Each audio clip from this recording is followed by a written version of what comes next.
All right, everyone. Good afternoon. My name is Latoya Jeffers, and I'm the Chief Diversity Officer here at Hostos Community College. And in that role, I manage the Office of Compliance and Diversity.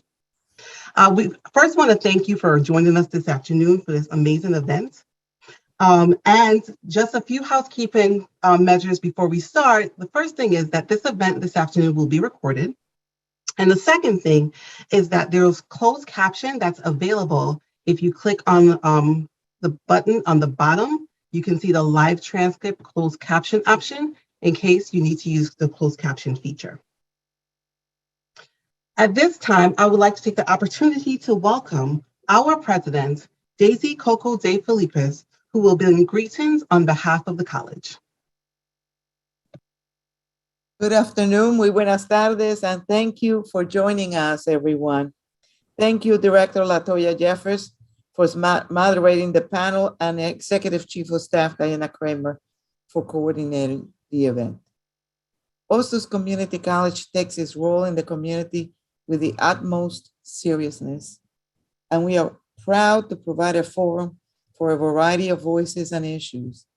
As we reach the middle of Black History Month, a look at the origins of this annual celebration is in order. And as we have done in the past, we are happy to include and welcome colleagues. This afternoon, it is my pleasure to welcome Professor Anna Ozuna for today's presentation. Just want to say that activities in the President's office are meant to indicate to all that everyone is welcome at Hostos. And most certainly, you could see that from the team that I have assembled around me, how much I believe in diversity. There is an understanding, whether it be Black History Month, or Women's History Month, or Gay Pride Month, or Asian American Month. We encourage all the departments and student clubs to hold their own activities to recognize these cultural celebrations. I just want to signal that my office welcomes everyone. We don't have exclusivity on any of these celebrations. We're just one of those additional celebrations that we are so happy to be able to sponsor. There's a lot of talent here. There's a lot of ability.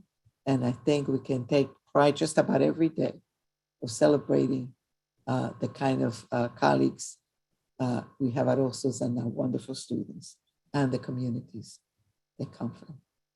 120 different nations, 50% born outside of the United States, and everybody's welcome here, always. So I am delighted that you have all gathered with us today, and I anticipate a fascinating look at the genesis of Black History Month. Professora, I'm looking forward to hearing your presentation. Thank you, President. At this time, please allow me the opportunity to introduce our panelists, our speaker for this afternoon. In 2009, Anna Ozuna earned a PhD from University at Buffalo in Spanish literature. Her dissertation examined the Maroon figure in Dominican literature and concomitantly explored the theoretical discourses related to enslavement in the Americas. Her current research and publications examines a history of resistance and rebellion in the Americas. Her recent article titled Rebellion, an Anti-Colonial Struggle in Hispaniola, from Indigenous Agitators to African Rebels, examined the sustained rebellious activity of Indigenous and Black rebels from the inception of Spanish colonization up to the end of the 18th century. She has also recently published a piece which explores second-generation Afro-Dominican identity titled Quisqueya Sankofa Consciousness. In the last 50 years, she has taught at Syracuse University, University at Buffalo, and Indian River State College. She is currently Associate Professor and the Black Studies Coordinator at Eugenio Maria de Hostos Community College. Lastly, in 2020, she was awarded an American Council of Learned Societies Faculty Fellowship to work on a project titled Defying the Imperial Enterprise, Indigenous Freedom Seekers and African Rebels in Hispaniola and Jamaica. Before I bring our speaker on, I just want to remind you that you are welcome to place comments or questions in the chat. We will take those questions at the end of the presentation, and it is my absolute pleasure to bring to the floor Dr. Anna Ozuna. Thank you, Professor. Welcome. Thank you so much. I truly appreciate this warm welcome. I appreciate the invitation of the President's Office to join you today for this Black History Month celebration and specifically for coordinating the Black at Hostos series. So before I continue, I would like to share my screen to access my presentation. Okay, and is it on? Can someone give me? It is. Okay, all right, wonderful. All right, so I also want to thank Black Studies faculty for their relentless support and also for teaching Black History Month year-long. And this was the vision of Dr. Woodson for Black History Month, the study of Black history, the critical analysis of Black heritage, to not just be confined to February, but to actually be a year-long endeavor. So I would like to, again, thank Black Studies faculty for their ceaseless support and for teaching Black history throughout the year, and thus cultivating students to become future Black scholars, educators, community leaders, and social justice advocates. As I know that I'm delighted to be here today, and my lecture, which is titled The Origins of Black History Month, will present a multifaceted account of the origins of this celebration. So beyond what you can find online, and ASLA is a wonderful resource, I will present the history in a more comprehensive way, right? Focusing on the generational efforts of scholars, activists, and artists to combat institutional racism through their knowledge production and the challenge of systemic racism. As an Afro-Dominicana, I relish the opportunity to engage in the diffusion of Black intellectual heritage and the Black experience.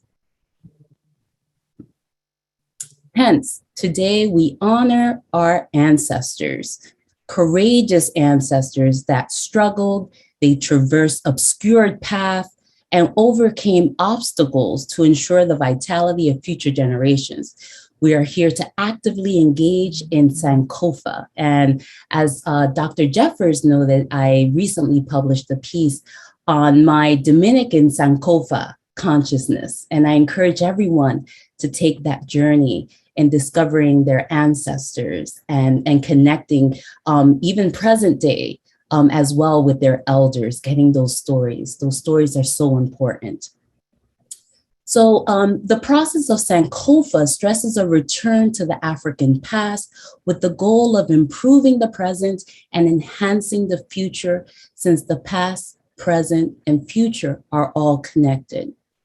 As my lecture will demonstrate, generations of African descended people, including Dr. Carter G. Woodson and his contemporaries, engaged in this process of historical recovery through Black knowledge production, Black institution building, and the teaching of Black intellectual heritage. This engagement in radical scholarship continues to serve as a praxis to dismantling what Dr. Williams, and this is Dr. Williams, my colleague, what he refers to, and I quote, the gross distortion of perception and the falsification of history, end quote, fomented by European scholars or Eurocentric scholars. In The Miseducation of the Negro, a 1933 publication, Carter G. Woodson emphasizes the need to debunk racist historical writings.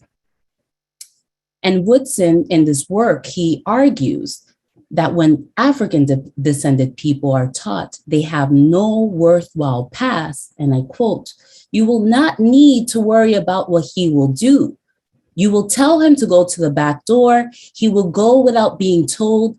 And if there is no back door, he will have one cut for his special benefit. End of quote. In contrast, Woodson emphasizes the transformational impact of centering African achievement, noting people of African descent, and I quote, will aspire to equality and justice without regard to race. And such an effort would upset the program of the oppressor in Africa and the Americas.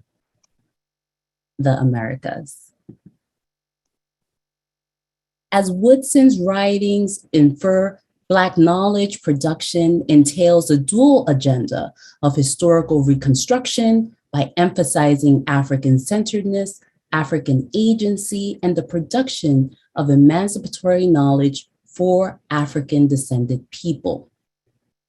With this said, let's continue by briefly delineating the early trajectory of Dr. Carter G. Woodson, who is also the founder of Black Negro History Week. And I will use the term Negro not to offend anyone, and it's not a term I use unless it's within this historical context, okay? Born in 1875 to formerly enslaved parents, his mother and uncle served as his first teachers since his family depended on his income as a coal miner. Although he did not gain formal education until almost 20, his dedication to academics earned him a high school diploma, 2 undergraduate degrees, a master's degree from University of Chicago, and in 1912, a PhD in history from Harvard University. So he became the second Black American to earn a PhD following W.E.B. Du Bois. 3 years later, in the summer of 1915, Dr. Woodson attended the Lincoln Jubilee celebration commemorating 50th anniversary of emancipation in Chicago. He joined thousands of Black Americans that traveled across the country to participate in this 3-week celebration. This festivity featured exhibitions that highlighted the recent accomplishments of Black Americans, primarily after emancipation throughout the Reconstruction period until that time. And hence Woodson joined fellow exhibitors with a Black History Month display or presentation. Later in September of that year, Dr. Woodson and his colleagues formed the Association for the Study of Negro Life and History, an organization with the mission of promoting the scientific study of Black life and history. Today, that organization is known as ASAL, and my Spanish pronunciation goes, intervenes there, but ASAL, and you can, they still exist today. They still commemorate Black History Month and are engaged in Black intellectual production. So I do encourage you to look them up. The following year, in 1916, the organization established the Journal of Negro History, a scholarly journal that published researchers' findings on the achievements of Black individuals.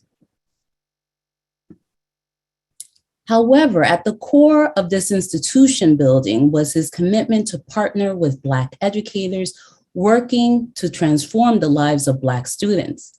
Scholar Jarvis Givens identifies this tradition in Black education as fugitive pedagogy. And this is also a recent publication, 2021 publication, which I just bought a couple of days ago because I found it so fascinating, just reading the description of the text, okay? So what is fugitive pedagogy? It's a theory and practice forged by Blacks during the antebellum period that entailed pursuing education subversively in defiance of law, custom, and threat of violence. And all of this, we have to keep in mind that it was illegal for Blacks to learn how to read. So of course, gaining education was an act, a fugitive act. It was a subversive act, okay? So within carrying this in the future, within the context of Jim Crow, Woodson disrupted the institutionalized omission of Black history from school curriculums by creating inclusive materials, and we can say covert materials and instructional strategies for Black teachers, Black civic and social organizations, and the Black community at large. To extend this work in fugitive pedagogy, he collaborated with his fraternity brothers to create Negro History and Literature Week in 1924. So this was 2 years prior to the creation of Negro History Week. Okay, so why Negro History Week in 1926? So he established, or with his colleagues and supporters, he established Negro History Week in 1926 during the second week of February, which fostered greater interest in the Black community since they encompass the birthdays of both Abraham Lincoln, which you can see in the presentation, and Frederick Douglass. And these, their birthdays fall on the 12th and the 14th. The Black community and other Republicans had celebrated the fallen president's birthday since his death in 1986. And Douglass Day had grown in popularity in Black communities nationwide since a woman, Mary Church Terrell, started it in 1897. Aware of the pre-existing celebrations, Woodson built Negro History Week around traditional days of commemorating the Black past to increase the chances of its success. To promote the celebration, Dr. Woodson and his colleagues created and provided teaching curriculum with photos, lesson plans, posters with important dates, biographical information. Hence, teachers in segregated schools engaged their students in an array of activities such as plays, pageants, speeches, essay contests, concerts, and other events and activities. In 1937, Marriott McLeod Bethune, who we will talk about later on in the presentation, suggested Woodson establish the Negro History Bulletin, which focused on the annual theme. As Black populations grew, mayors issued Negro History Week proclamation, and even white dominant schools or majority schools participated in Negro History Week curriculums.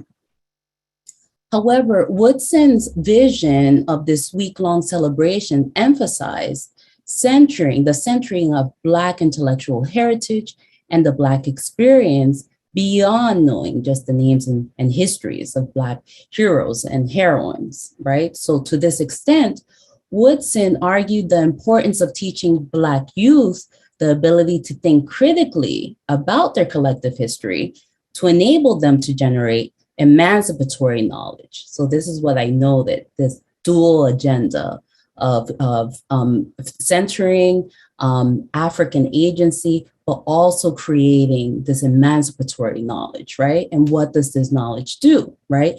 It can address present day injustices, right? And it also focuses on diminishing this idea of invisibility, right? Which is a white nationalist agenda, which has, been here since the foundation of this country and beyond, right? So, and I quote, "The world does not want and will never have the heroes and heroines of the past. What this age needs is an enlightened youth, not to undertake the task like theirs, but to imbibe the spirits of these great men and women to answer the present call of duty with equal nobleness of soul," end quote. And you'll find this in the Miseducation of the Negro. In tandem, Woodson's body of work supported not only the critical study and analysis of the Black experience for Negro History Week celebrations, but also provided Black teachers with resources to infuse in their curriculums throughout the year, while also encouraging the knowledge production efforts of other Black scholars. On that premise, I will be remiss to not present or to not mention Arturo Schomburg. And Arturo Schomburg, this I found out in my research for this presentation. that not only is he a luminary figure, right? But that the actual purchasing of his collection happened the very same year of the instituting of Negro History Week. So this is significant in that, again, we can see this robust intellectual production, robust intellectual community all coming together, right? And nestled, of course, within the Harlem Renaissance, right? So where am I? Okay, so on that premise, I would be remiss to present the origins of what would become Black History Month as a single story. Instead, I will proceed to delineate the collective and transgenerational efforts of scholars, activists, and creatives to disrupt and challenge white supremacist scholarship so deeply institutionalized in American society. Hence, one cannot overlook that the very same year, as I already noted, that Woodson institutes Negro History Week in 1926, Arturo Schomburg, writer, archivist, and collector, sold his collection of 10,000 items, including books, pamphlets, articles, and visual art related to the global Black experience to the New York Public Library for $10,000. Why is this significant? Again, so I paired the selling of this collection on this very year, the year of the founding or the foundations of what would become Black History Month.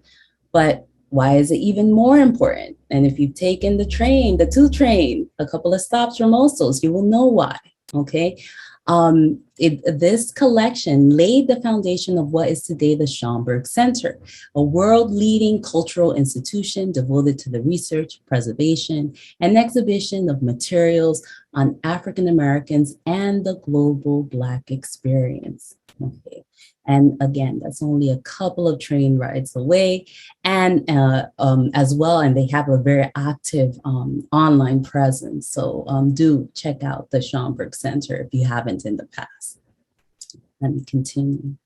So more on Schomburg, and I also want to give a plug to Dr. Valdez, a CUNY professor at City College, who has written, and I actually have it here, Diasporic Blackness, that explores the life and works of Arturo Schomburg. So he was born in Puerto Rico. He arrived in the United States in 1891.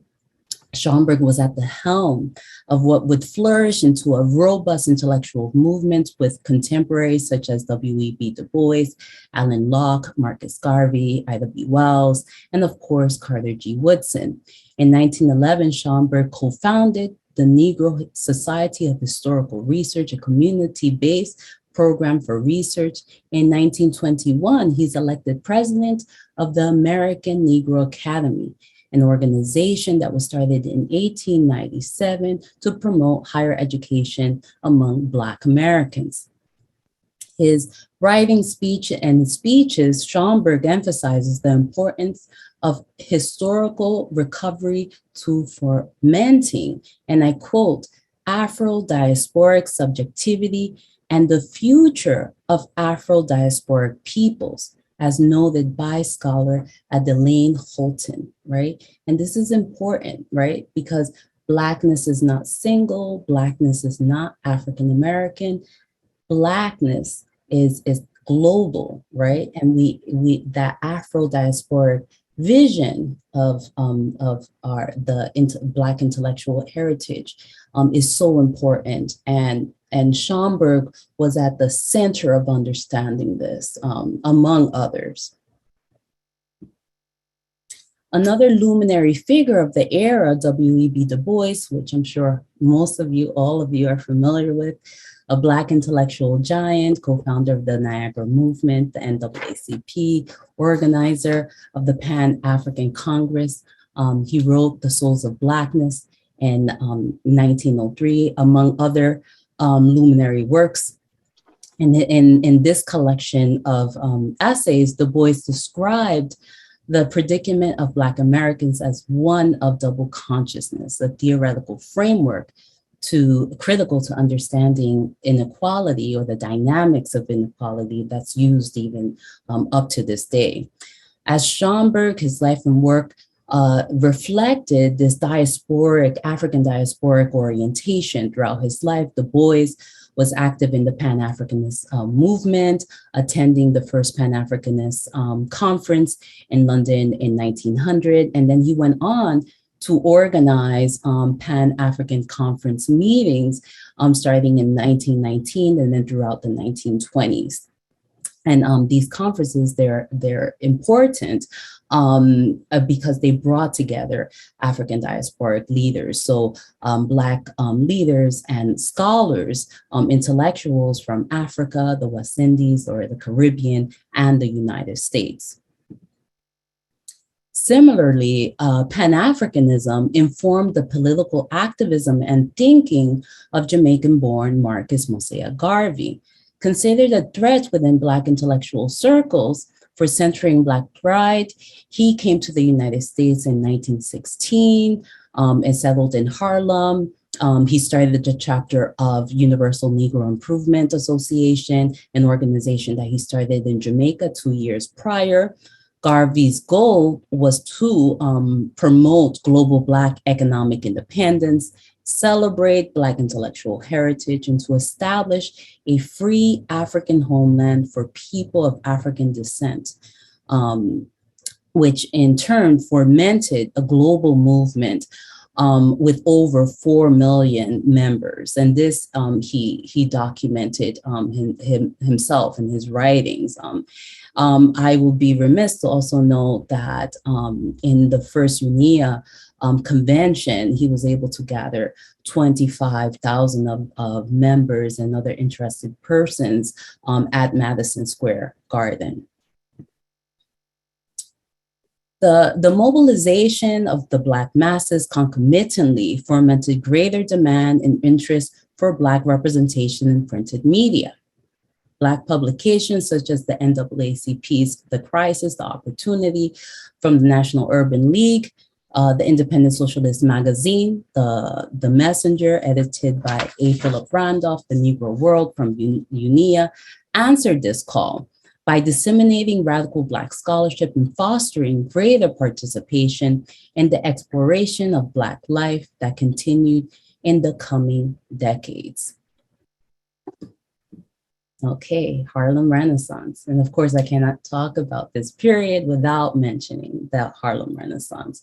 It's a period of rich cross-disciplinary artistic and cultural activity that emphasized pride in Black life, Black culture, and Black intellectual heritage as a means of political empowerment. Black writers, performing artists, sculptors, painters received global recognition and placed Harlem on the map as a Black cultural mecca. Fueled by migration from the Caribbean and the Southern US, the Black population went from 80,000 in 1920 to about 200,000 in 1930. And in a subsequent conversation, there will be emphasis on the Great Migration. So hence I thought it was important to mention Harlem's population around this time. Women played a central role in this knowledge production, in contesting systemic racism, and institution building prior to the Harlem Renaissance, during the Harlem Renaissance, and the decades to follow. As their male counterparts, they significantly contributed to Woodson's vision of institutionalizing the study of Black heritage and contesting racist structures.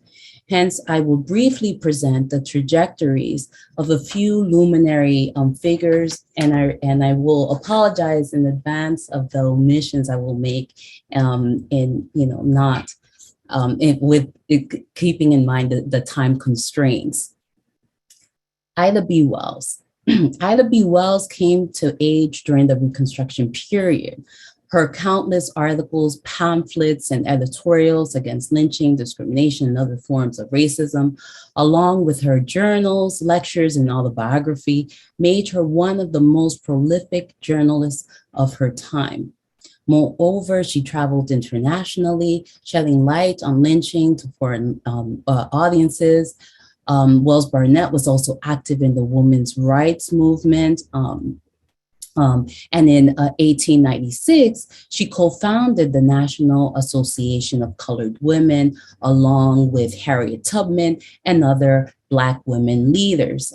She also openly confronted white feminists in the suffrage movement for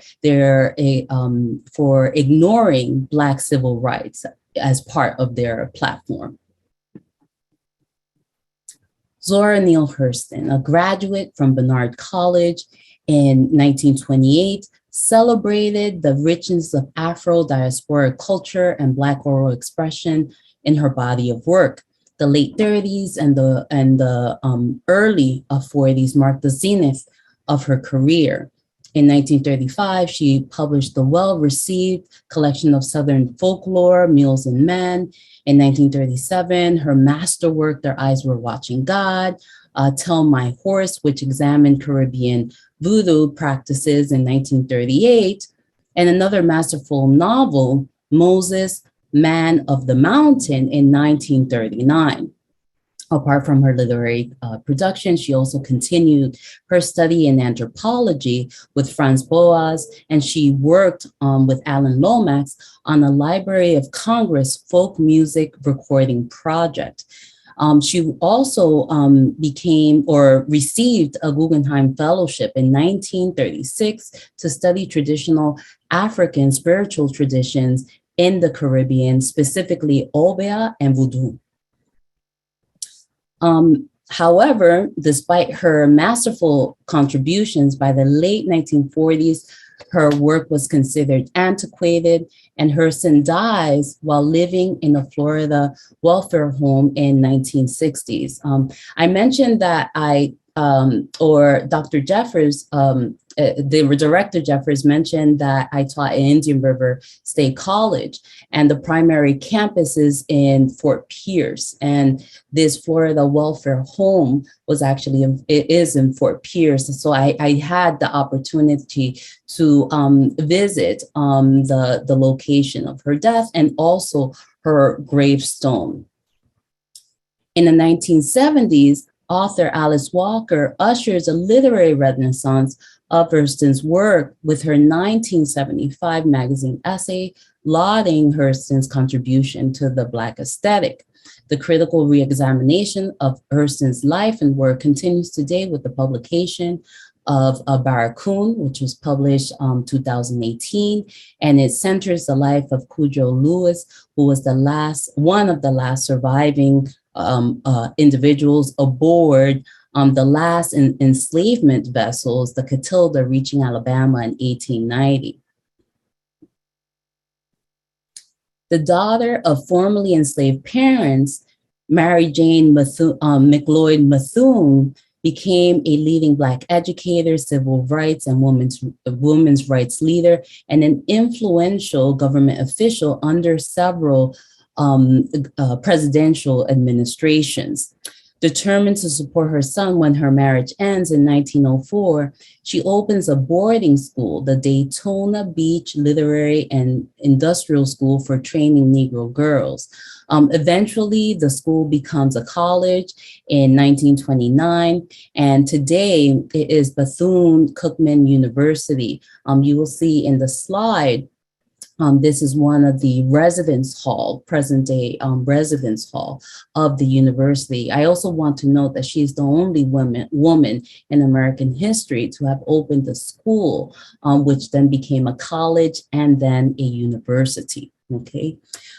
So concomitantly, apart from all of these efforts and work, Bethune established programs to end segregated education, improved healthcare for Black children, enhanced voting rights for Black women. Moreover, she also collaborated with Carter G. Woodson and served as the first female president of ASLA, which is then known as the Association for the Study of Negro Life and History. In this capacity, she launched projects aimed to preserve and document the history and achievements of women. Septima Clark. I just want to make sure I remind everyone that they can put questions in the chat. That's open for questions right now. Thank you. Wonderful. Okay, so Septima Clark, a pioneer in grassroots citizenship education, was also considered mother of the movement for her robust efforts as an educator and civil rights activist. She is best known for her work in establishing citizenship schools founded to increase literacy and voter registration among Blacks.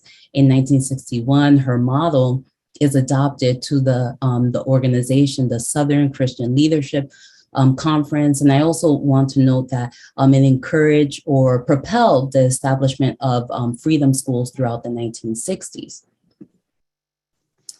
One cannot overlook the contributions, the many contributions of Fannie Lou Hamer to the freedom struggle as a field worker for the Student Nonviolent Coordinating Committee and the founder of the Mississippi Freedom Democratic Party, a platform which she uses to run for Congress.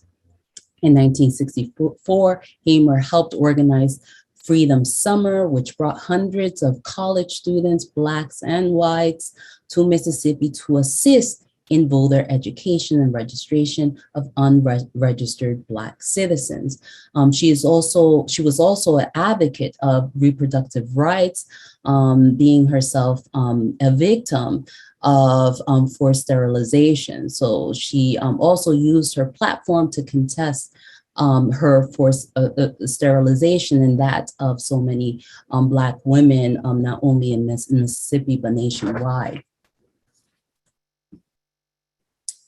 The convergence of this robust intellectual activity and activism continued throughout the 60s and the 70s to galvanize Woodson's vision of institutionalizing the extensive study of Black heritage year-round. And we'll see that students, professors, organizations, the Black Power movement, the Black woman movement, the Black arts movement, they're all part of this propelling to institute the year-round study of Black intellectual heritage.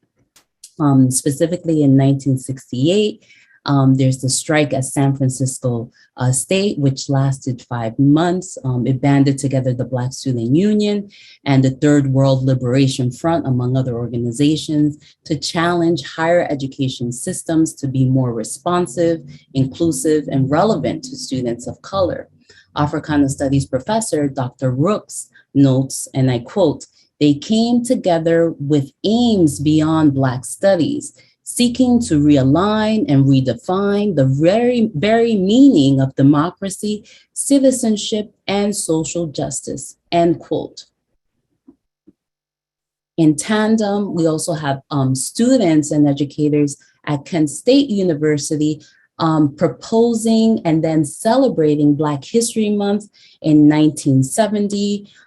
We also have the creation of Black Studies program nationwide. So there are over 600 Black Studies programs and departments that are created from 1969 to 1973. In the Bronx, of course, we should know this history is on the website. This movement energized local leaders to press for the establishment of Eugenio Maria de Hostos Community College in 1968, opening its doors. In 1970 to Latinx and Black college students to address the educational needs in the South Bronx. In 1974, civil rights leaders met with then President Ford to accentuate the importance of affirming the nation's commitment to its professed values of equality, freedom, justice. 2 years later, in February 1976, President Ford established Black History Month in homage to Woodson and also to his organization, ASAL. 10 years later, in 1986, in conjunction to the celebration of Martin Luther King as a national holiday, the U.S. Congress designated the month of February as National Black History Month. Again, this is in 1986.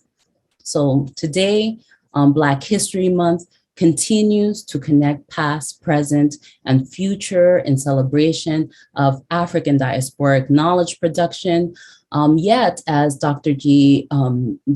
Woodson envisioned, the critical inquiry of Black intellectual heritage should not be boxed into the month of February, but should be expanded to be year-round.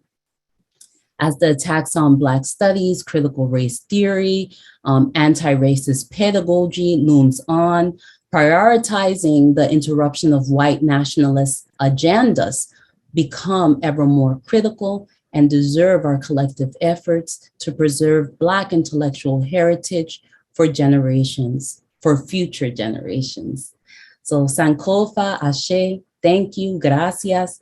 In the next a couple of slides, you will see the sources I cited, not many of them, but there were so many, but there they go. You can see them.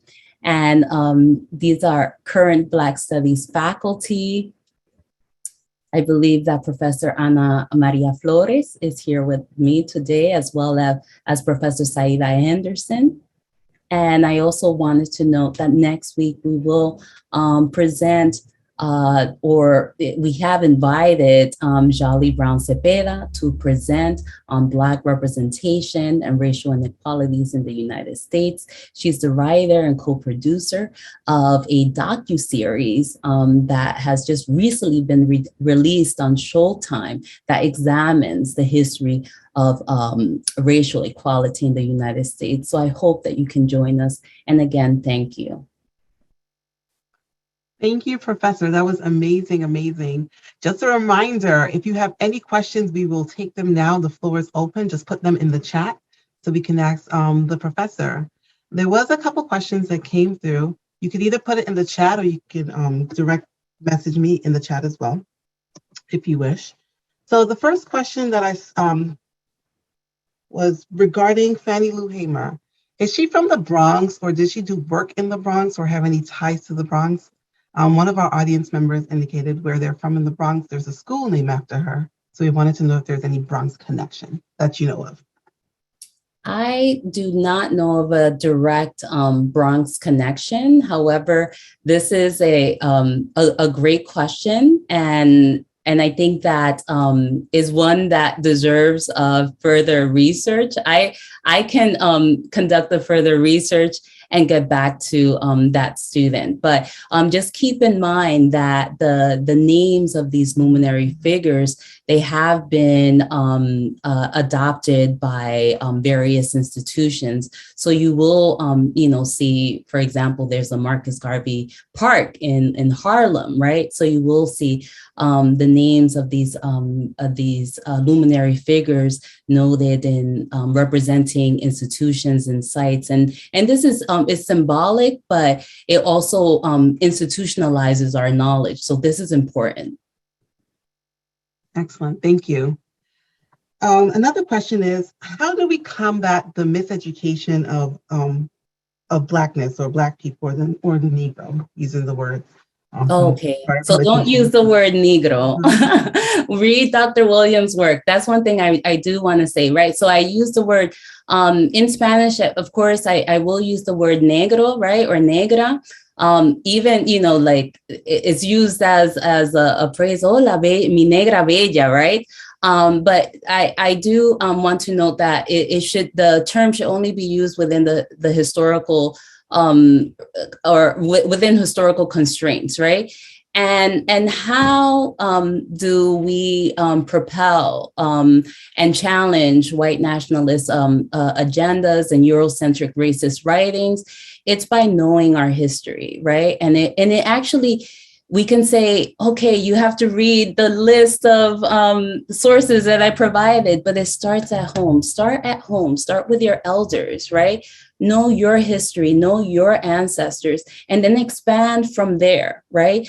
Take interest in Black intellectual activity. So the Schomburg is a wonderful place. Weeksville is a wonderful place.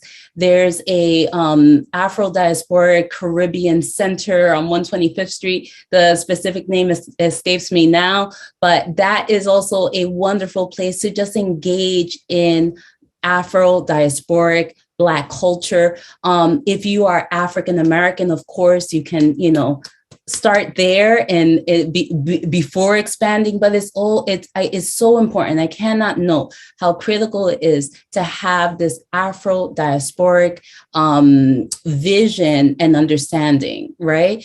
And then, once you get to the point when you can write, right? Or let's say engage in academic writing, or engage, and anyone at any point can engage in activism, right? Use your gifts, your talents to, combat these misperceptions, right? So it's not, maybe I misspoke and I did. It's not up to the scholars, right? It's for all of us to use our gifts and our talents to combat misconceptions, right? And especially if you are a member of the African diaspora, unfortunately or fortunately, yes, you have the baton, right? And I have the baton. So we are responsible for defining ourselves, and we have to take that opportunity to bring our gifts and talents to this work. Thank you. About individual responsibility, very important. We have another question. What do you think Septima Clark would think of the U.S. Supreme Court making it easier for states to enact voting restrictions?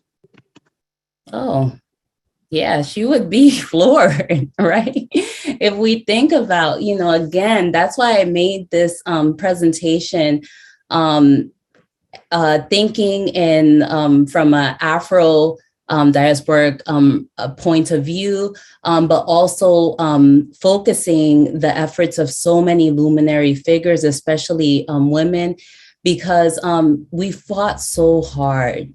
And just going back again to this fugitive pedagogy, right? And thinking about, how our education was outlawed going back to the 1740s, right? And then this was used against us, right? Or against people of African descent to deter our ability to enact our citizenship rights of voting, right? So when we think about this long fought effort for suffrage, for the right to enact our full citizenship rights, she would be floored, right? So we should be outraged, we should act, and again, using our talents, using our all of our efforts, whether it's participating in an organization, there's those online petitions, do it all, do what you can. And the work continues. So past, present, future, they're all connected. We have to keep that in mind. So, when we think of, the civil rights movement happened, the Black Power movement happened. No, we have to work we have to work today, continue the work of these valiant Black ancestors. Amazing, thank you. Another question, can you please explain what critical race theory is, since there's a white supremacist backlash against it currently? Okay, so critical race theory, it goes back 50 years back, and it focuses on looking at structures of inequality, so systemic racism, and how it's embedded in our institutions, in our laws, and in our systems, right? So why is there a backlash? Because it threatens the continuity of systemic racism. And it also, what critical race theory does, right? And, for those that are engaged in it, there's so many intersectional elements to it. So As an Afro-Dominicana, when I think about and I read about Maroonage, rebellion and resistance, even during the antebellum period, right?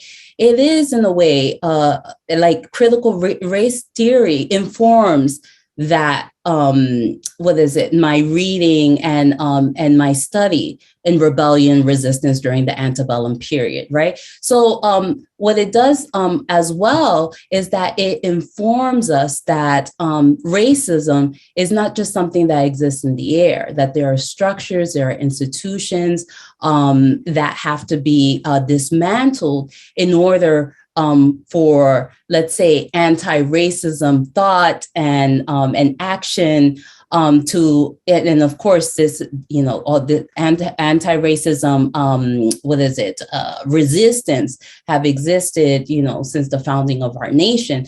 But for all of this to, for us to understand it in this structured way is empowering, especially for people of the African diaspora and for other non-white groups. So it's threatening because it threatens white nationalist agendas. Thank you. We have another question, actually, a couple more, Professor.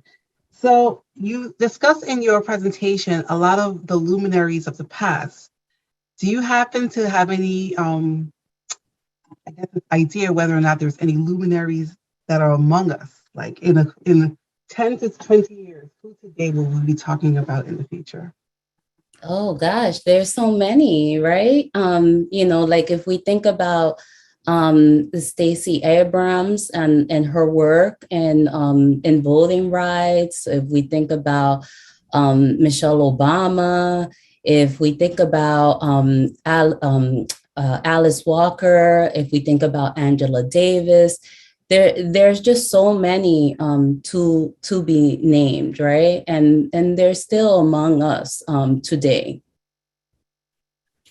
Awesome. We have a question from a member of the faculty. The question is, as faculty, how do we ensure that we are infusing Black history where appropriate throughout our curriculum if we're not, for example, members of the Black Studies Department? Like, what can we do? I think, there's, I'm an advocate, right, of interdisciplinary studies and work, right? We do have to feel comfortable in what we teach, what we profess, especially when we have the responsibility of teaching, the next generation of students and the next generation of educators, scholars, et cetera, right? So I would say, reading is definitely part of that. Making sure that that you're connected to what's being produced, but from a very, let's say, progressive and let's say, what's another term? But the SCHOMBURG, for example, is a wonderful resource to know what's new, scholars, creatives that are on the right, path in teaching African-centeredness, African agency. So what I want to know is that just because it's published, it doesn't mean that it's material that should go into the classroom, right? So do your research. Of course, you can reach out to me, but I'm not the center. There's knowledge to be gained out there, but do think critically about, the sources that you're using, even beyond peer reviewed, right? And again, the SCHOMBURG is a wonderful resource, and also tapping in on what's happening at Temple University and the scholars that they're promoting and producing. That's also integral. And of course, there are other, programs and institutions throughout the nation where you can do the same. Excellent. Thank you so much. We have one final question, I believe. To move the thought about Black history as a daily, monthly, yearly proposition, how do we push the need for a broader conversation about to showcase our talent, history, and concerns without diminishing the importance of the current month we now have? I think it can all happen concurrently, right? Because again, preparing for this presentation, I read, books, articles, and came across, I would say, a number of articles that noted that Black History Month shouldn't exist. But I don't agree with this position in that, yes, Black History Month you should be expanded, or the study of Black intellectual heritage should, of course, go beyond the month of February. But Black History Month is, has been institutionalized. We are all well aware of white nationalist agendas. So I think it's important to have this room, right, this month to have that concentrated programming on our intellectual heritage, on celebrating Black life, Black creativity, and Black intellectual production.